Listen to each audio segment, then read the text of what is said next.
우리 고개 숙여 기도하겠습니다. 하나님 아버지 감사합니다. 오늘 주님께 말씀 듣기를 원합니다. 주님의 말씀이 우리의 심령에 자리 잡으며 주님의 생명이 잉태되어지고 태동하는 것들이 느껴지게 하시고 하나님의 가지신 그 말씀의 운동력이 우리의 삶이 변화되어질 수 있도록 하나님께서 주장하여 주시기를 간절히 소원합니다. 성령님 말씀을 깨달을 수 있도록 우리의 심령에 역사하여 주시옵고 하나님의 말씀으로 들리는 모든 말씀을 아멘으로 화답하며 주의 말씀이 우리의 삶 속에서 움직이고 일하시는 것들을 경험할 수 있도록 저희들을 주장하시고 인도하여 주시옵소서. 이 모든 말씀 우리 구주 예수님의 이름으로 기도드렸습니다. 아멘. 아멘. 니콜라스 누드비히 진젠도르프라는 분이 계십니다. 18세기 경건주의 운동의 대표적인 분인데요. 이분의 리더십 안에서 이 모라비안의 운동이 영적 영향력이 아주 크게 영향을 끼치고 결국 그 모라비안 공동체가 그 선교 신앙 운동 공동체로 이제 발전합니다. 그분께서 이런 유명한 말씀을 남기셨는데 이런 말씀을 했어요. 나에게 단 한 가지 열정이 있다면 그것은 예수 그리스도라고 고백합니다. 모라비안이라는 이 공동체는요, 개신교 교회 그렇게 종교 개혁에 뭐 그렇게 중추적인 역할을 하진 않아요. 그렇지만 하나님께서 이들을 선교의 주춧돌로 사용하셔서 개신교 역사 안에서 선교 중심적 삶을 산 공동체며 교회였습니다. 그래서 이 모라비안인 공동체는요, 그 모든 교회 사역이 어떻게 맞춰져 있냐면요, 여러분들도 많이 들어보신 말인데 제가 좀 흉내를 내서 써보았습니다. 그분들은 선교의 교회, 선교를 위한 교회, 선교에 의한 교회의 삶을 감당했던 신앙 공동체였습니다. 근데 이들이 이런 교회와 이런 공동체의 모습을 세우게 되는 사건이 하나 있었습니다. 어떤 사건이냐면요, 1727년 7월부터 이 공동체가 모여서 기도하기 시작합니다. 근데 이 기도할 때에 성령님의 임재가 강하게 경험됩니다.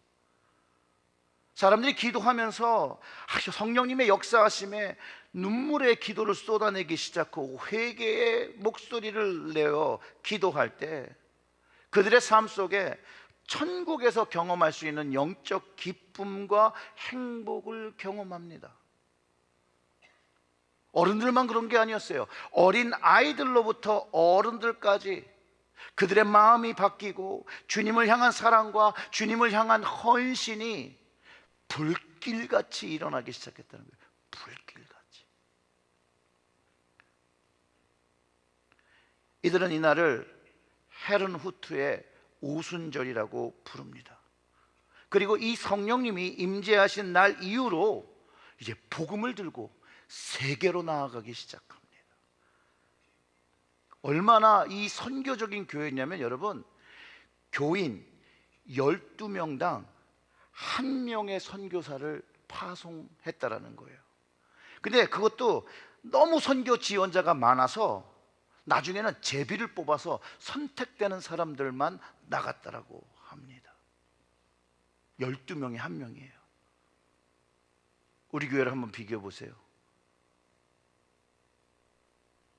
우리는 6분의 선교사님을 동역하고 있지만 우리 교회에서 자체적으로 선교사를 내본 적이 없습니다.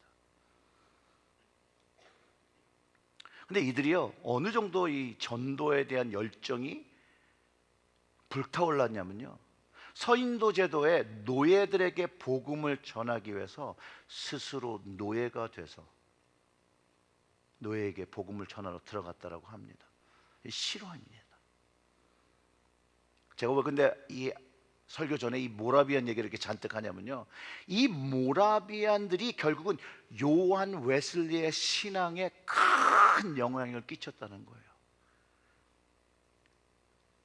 바로 폭풍 속에서 믿음을 잃고 죽음을 두려워하던 이 요한 웨슬레 목사님한테 큰 영적인 도전을 줍니다. 대서양을 건너갈 때에 그 웨슬리 목사님이 탄 배에 극심한 폭풍우를 경험합니다.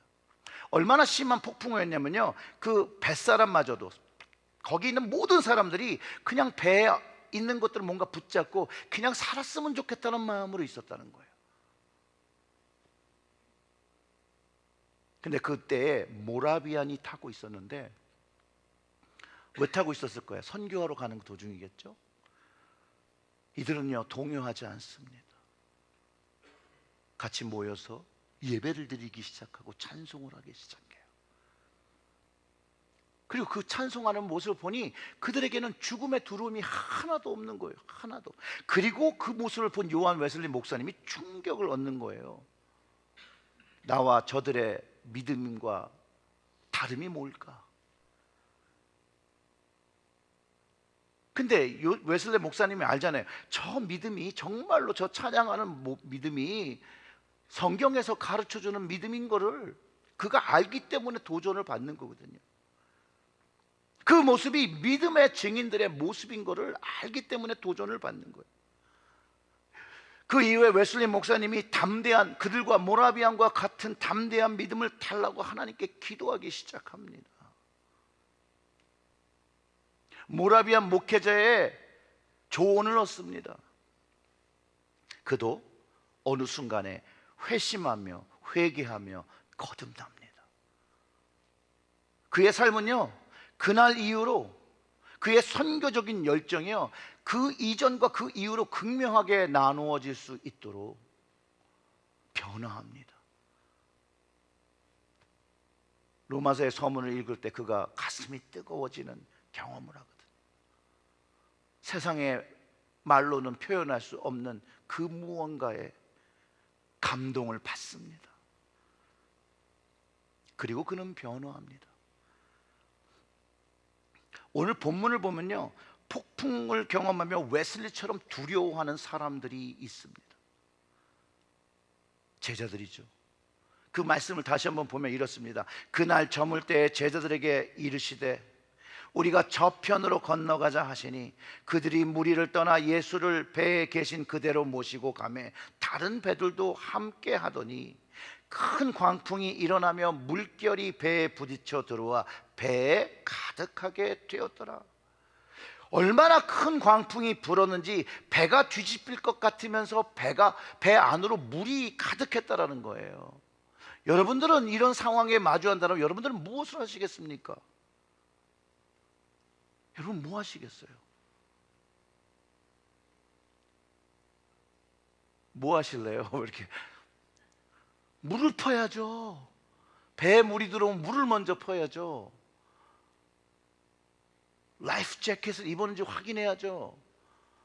정 아니면 둥둥 뜰만한 것을 보고선 붙잡고 끌어안고 있어야 되지 않겠어요? 아니면 믿음이 너무 좋아서 이제 음악 하시는 분들, 타이타닉 배가 이렇게 침몰할 때에 그 하들리가 네 줄을 가까이 하면이란 찬송을 연주했던 것처럼 그런 찬송을 부르시겠습니까? 여러분들은 무엇을 하시겠습니까? 저는요, 바다에서 배를 타다가 폭풍을 만나는 것뿐만 아니라 우리의 인생이 항해하는 배에 타고 있다라고 저는 생각을 합니다. 바다같이 예측 불허한 장소에서 늘 크고 작은 풍랑과 폭풍을 경험하는 것처럼 우리의 인생 속에서도 정말로 우리를 정말 정신없게 하고 우리를 흔들어 놓는 그런 어려움 같은 폭풍과 풍랑을 경험할 때가 있거든요. 이 바다에서 경험하는 것 똑같아요. 어쩔 때는 바람 하나 없이 잔잔함으로 있고 평안함을 가지다가 갑자기 잔잔하던 바다가 갑자기 풍랑이 치며 폭풍으로 바뀌는 것 같이, 어쩔 때는 그 바다의 바람이 육지보다 더 세고 또 파도가 역시 너무 높아서 바다를 꿀꺽 삼킬 것 같은 침몰시키는 것처럼 경험되듯이 우리 인생에서도 그런 폭풍이 찾아온다라는 거예요. 오늘 본문에서 제자들이 실제적인 폭풍을 경험하는 거죠. 그런데 이들은 모라비안처럼 견고한 믿음을 가지고 예배를 드리거나 하나님을 신뢰하지 못하고 두려워했다라고 해요. 결론은 두려워했다. 뭘 어떻게 하는지 모르는 상태, 이 패닉 상태까지 돼서 이제 나중에는 대처 능력을 상실합니다. 그런데 이런 폭풍우가 우리 인생에도 찾아온다라는 것이죠. 사고가 예고 없이 찾아오고 덮쳐옵니다. 그게 몸의 건강의 문제일 수도 있고, 그게 재정적인 문제가 될 수 있고, 그게 자녀의 문제일 수도 있고, 그게 가정의 문제일 수도 있고, 배우자의 문제일 수도 있고, 그것이 무엇이든 간에 폭풍처럼 우리의 삶을 덮어버릴 것이, 내 삶을 깨트리는 것처럼 찾아올 때가 있다는 거예요. 그리고 막 흔들어 놓죠. 준비하고 있지 않기에 이 폭풍이 덮치면 인생의 파도가 우리를 때리면서 우리는 방향을 도대체 뭘 해야 되지? 라고 하는 그런 상태가 되기도 합니다. 난감해지죠. 여러분들은 인생에서 이런 폭풍이나 이런 파도의 습격을 받아보신 적이 있습니까? 경험해 보신 적이 있으세요? 근데 모라비아는 달랐다는 거예요, 여러분. 모라비아는 웨슬리 목사님과 제자들과 달랐어요. 그들이 죽을 것 같아 무서워하는 폭풍우 속에서 평안함을 가질 수 있었는데, 여러분 그 이유가 무엇일까요? 믿음이겠죠. 그것이 믿음. 그리스도 안에서 죽어도 산다는 믿음을 가지고 있었다는 거예요. 거듭난 이 세상의 믿음이 아니라 하나님이 주시는 믿음을 가지고 있었다는 거예요.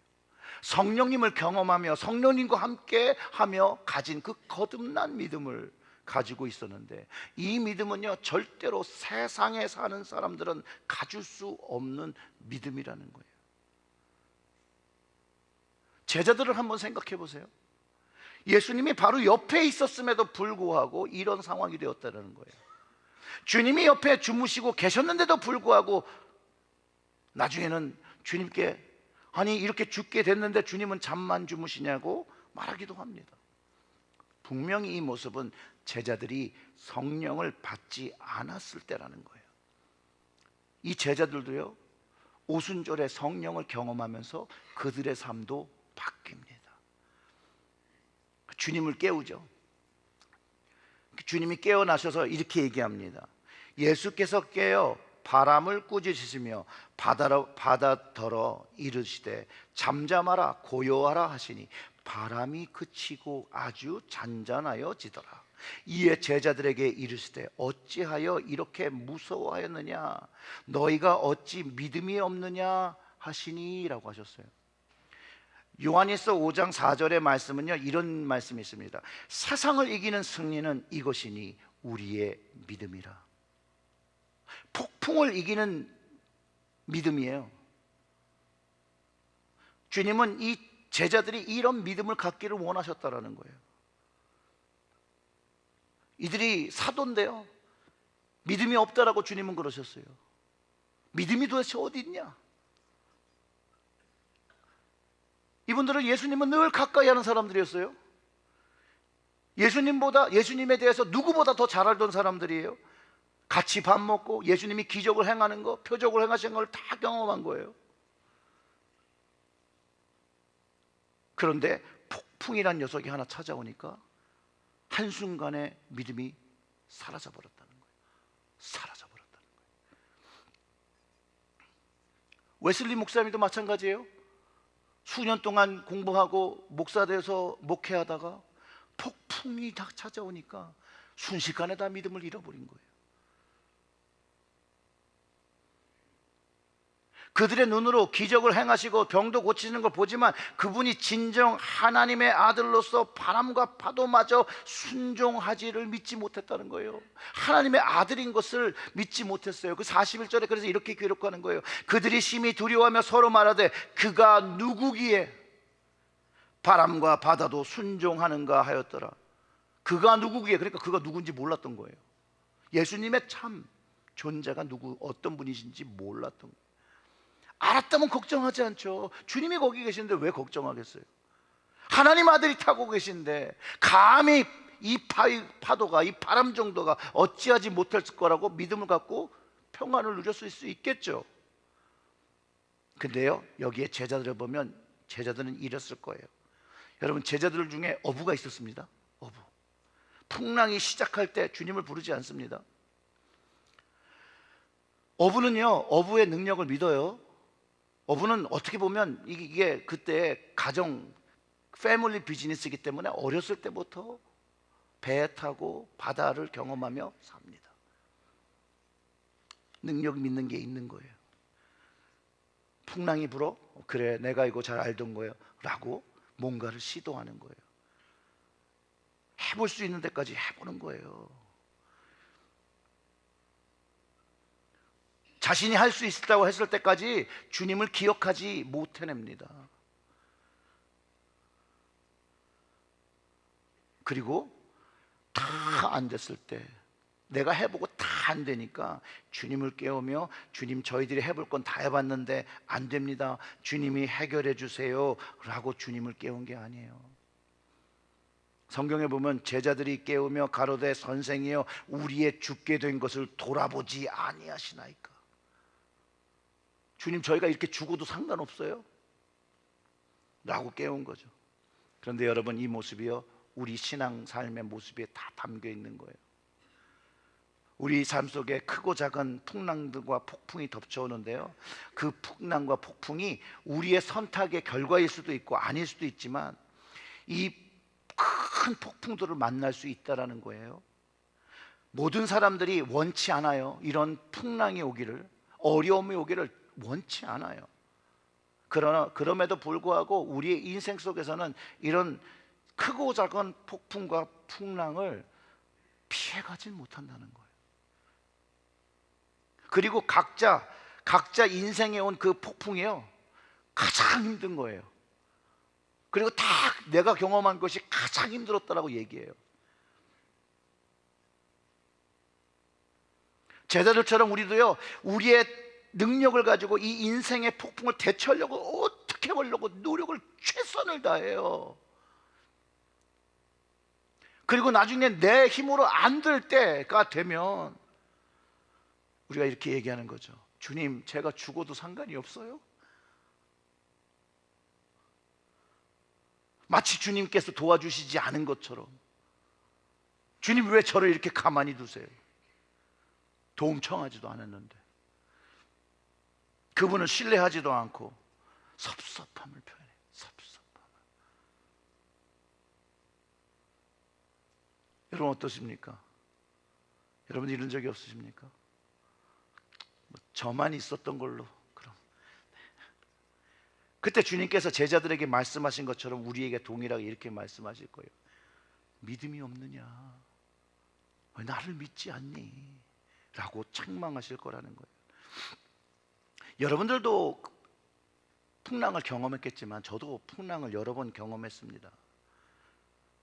적어도 저도 제가 할 수 뭐 이런 일까지 주님께 맡겨야 돼? 라고 해결하려고 했던 적이 있었죠. 주님을 알지 못할 때는 그냥 인생이 깨어져 가지고 정말로 표류하는 인생처럼 사는 적도 있습니다. 예수님을 만나기 전까지는 아무런 의미 없이 캄캄한 인생의 밤에 갇혀 표류하는 저에게 어느 날 예수님이 빛처럼 나타나셨다는, 그 빛을 보고 그 빛으로 가까이 가기 전까지 주님인지 몰랐어요. 그 시기가 4년 이상 교회를 다니면서 교회 안에서 평안도 얻고 위로도 받던 저였지만 여전히 캄캄한 밤과 같은 인생을 살고 있었고, 여전히 표류하고 있었고, 주님이 누구이신지 잘 모르고 거듭난 믿음도 없었던 그런 시절이 있었습니다. 성령을 체험하면서 주님을 진심으로 믿기 시작한 그날, 주님의 빛이 내게 있었던 그 방황의 캄캄한 바다를 비춰준 그날, 그래서 그 바다에서부터 나올 수 있었던 그날, 처음으로 주님 곁이 내가 있을 자리라는 것을 알고 주님께 저의 삶을 결단했던 그런 날입니다. 주님께 제 인생을 드렸던 그런 날이죠. 바로 예수님이 누구신지 알았던 날입니다. 제자들도요, 부활하신 예수님을 다시 만납니다. 그들도 이제 주님이 누구인지를 알게 됩니다. 그리고 주님께서 말씀하신 대로 예루살렘에 와서 위로부터 오는 그 능력, 성령님이 오시기를 간절히 간구할 때 오순절의 성령의 역사를 경험하며 그들의 인생이 바뀌어지기 시작합니다. 그 이전까지는 죽음에 대해서 두려워했던 사도들이고 제자들이었는데 그 성령을 경험하고 나니 죽음을 두려워하지 않고 예수 그리스도의 참 복음을 전파하며 전하며 살아가는 인생으로 바뀌었다는 거예요.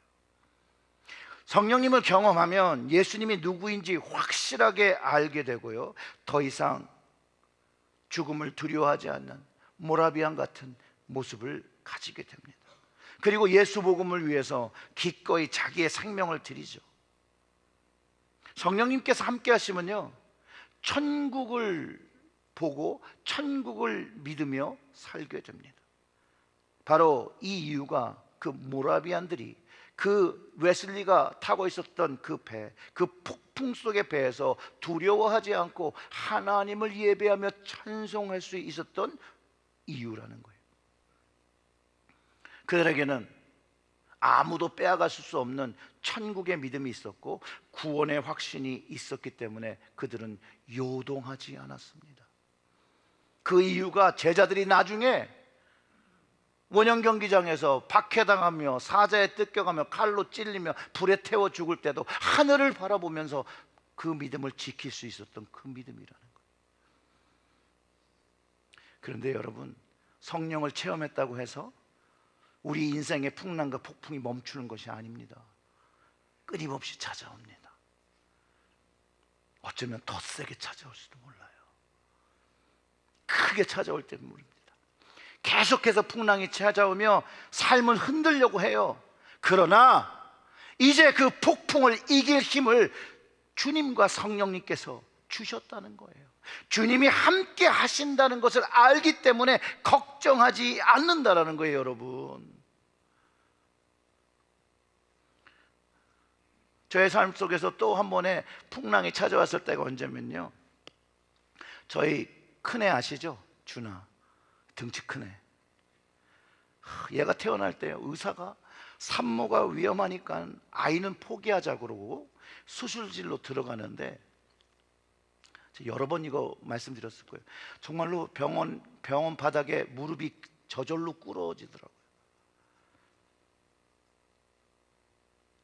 둘 다 잃어버릴 수 있다라는 생각을 하니 많이 무섭더라고요.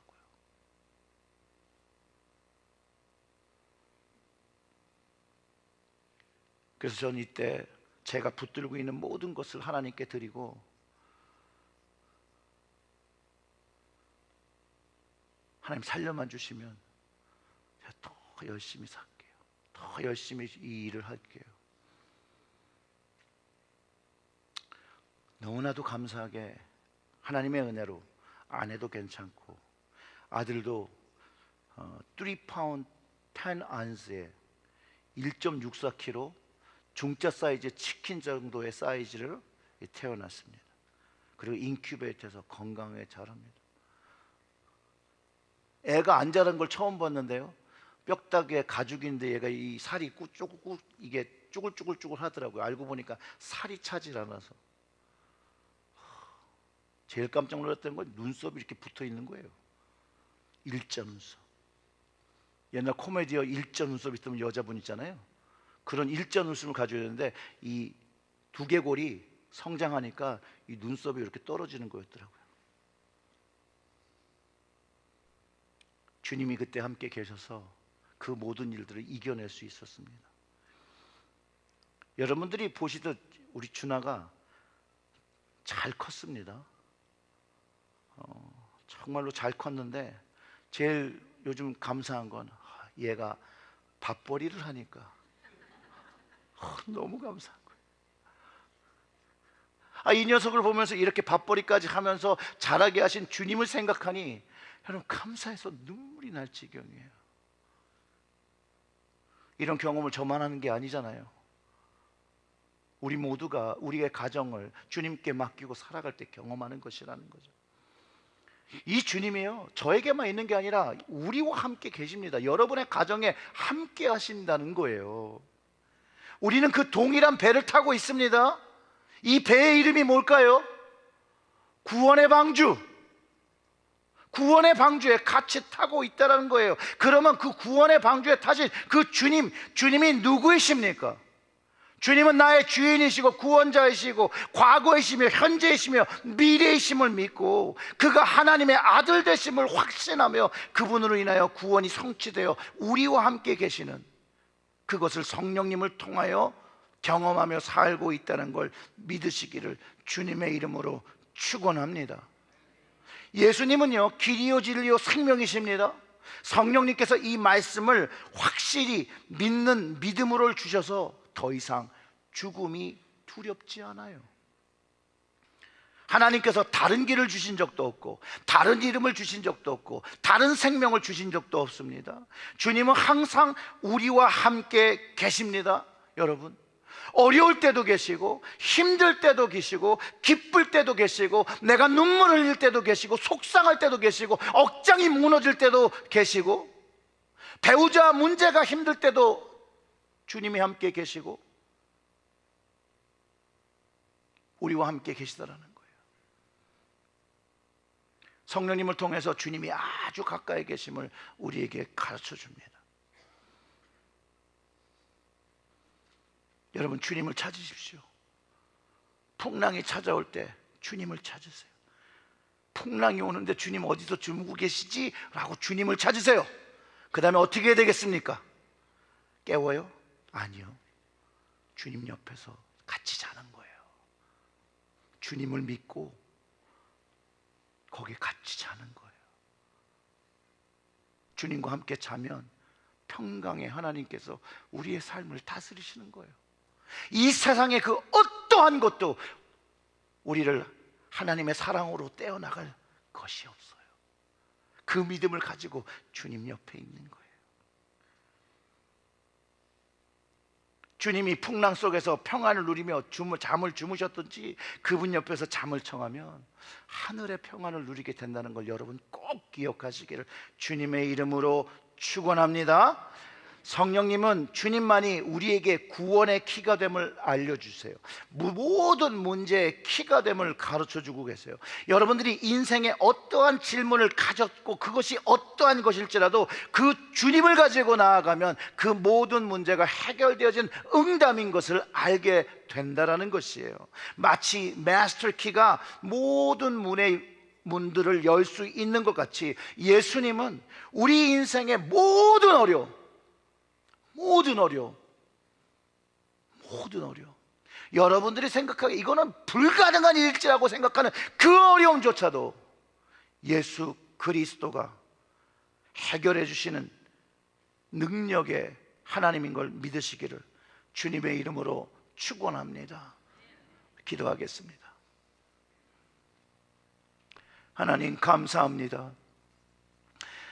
주님의 계심에도 주님을 알지 못하고 인생의 풍랑이 찾아올 때 두려워하고 무엇인가 하려고 노력하는 저희들의 모습을 안타까워하시는 하나님, 오늘 이 말씀을 듣고 주님께서 우리와 함께 하시며 주님과 함께 있을 때 그 어떠한 문제가 풍랑이 바람이 바다가 문제되지 않음을 알고 주님 곁에서 안식하는 저희들이 될 수 있도록 평안함이 될 수 있도록 하나님 저희들을 깨닫게 하여 주시옵소서. 그리할 때 하나님 현재 우리의 성도님들이 그것이 재정적인 문제든 그게 건강적인 문제든 그게 가정의 문제든 그게 자녀의 문제든 그것이 어떠한 문제일지라도 주님 앞에가 평안히 주님과 함께 할 때 이길 수 있는 힘을 허락하여 주시옵소서.